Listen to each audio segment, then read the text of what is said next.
Hello guys, welcome to my channel and Facebook page Success English Lab. Uh, আজকের ক্লাসটি খুবই important. So আমরা আর এক মুহূর্ত সময় নষ্ট না করে অবশ্যই ক্লাসটা দেখবো, কোনো খেয়াল করবো না, শুধু ক্লাসের দিকে মনোযোগ রাখবো। ওকে, লেট স্টার্ট দ্য ক্লাস।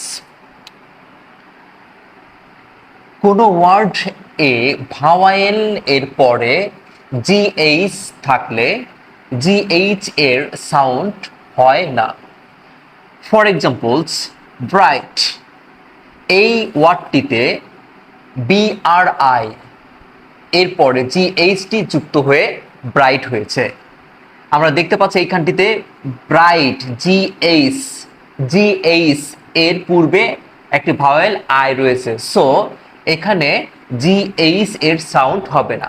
এই জন্য বিআরআইতে হবে ব্রাই আর জিএইচটি হবে ট, সো ব্রাই আর ট মিলে হবে ব্রাইট।